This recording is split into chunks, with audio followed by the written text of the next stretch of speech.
నా పేరు తులసిదాస్ అండి. మా అబ్బాయి నివేది యాదవ్ 11 years ఓల్డ్. ఈ బాబుకి వచ్చేసి బై బర్త్ నుండి ఈ రైట్ సైడ్ చీక్ ఫ్యాట్ పెరిగింది. మొత్తం అనీజీగా ఉండే, అసలు బయటికి తిరగడానికి ఇబ్బందిగా ఉండే అబ్బాయికి. తర్వాత నేను కనుక్కొని నేను సెర్చ్ చేసిన తర్వాత డాక్టర్ పద్మిని మేడం గారు సజెస్ట్ చేశారు, ఇలా చేద్దాం అని చెప్పేసి చేస్తాను.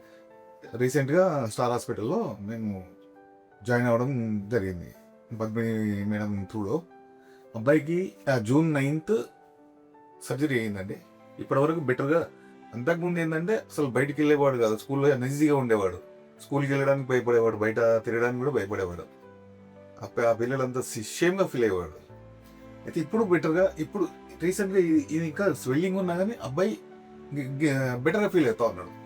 ఈవెన్ పద్మిని మేడం సజెస్ట్ చేసిన దానివల్ల నాకు బెటర్ ఏంటంటే, ఇది ఆ మేడం చెప్పింది ఏంటంటే వరల్డ్లో దగ్గర ఒక 100 members అలా వస్తుందంట అది, ఈ డిసీజ్.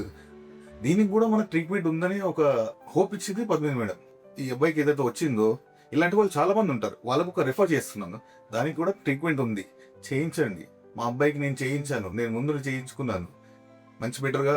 ఇప్పుడు ఈ స్వెల్లింగ్ తగ్గిందనుకో సేమ్ టు సేమ్ ఒకే రకంగా సర్జరీ అయినట్టు కూడా తెలియదు, అంత బెటర్గా చేసింది మేడం. అంత హోప్ఫుల్గా ఉంది నాకు ఇక్కడ హాస్పిటల్కి వచ్చినంతవరకు.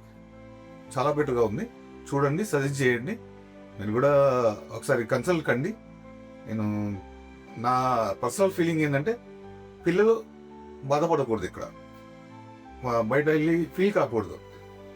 ఏదానికైనా ఒక ట్రీట్మెంట్ ఉంది, ఇది బెటర్గా ఉంది కాబట్టి నేను చెప్తా ఉన్నాను. నా సజెషన్ ఏంటంటే మేడం కరెక్ట్ ట్రీట్మెంట్ చేస్తూ ఉంది, మీరు చేయించండి, బెటర్గా ఉంటుంది. స్టార్ హాస్పిటల్లో చాలా బెటర్గా ట్రీట్మెంట్ ఇచ్చారు. లో బడ్జెట్లో ఉంది కూడా, బడ్జెట్ కూడా మనం తగ్గట్టే ఉంది, హెవీ బడ్జెట్ ఏం లేదు.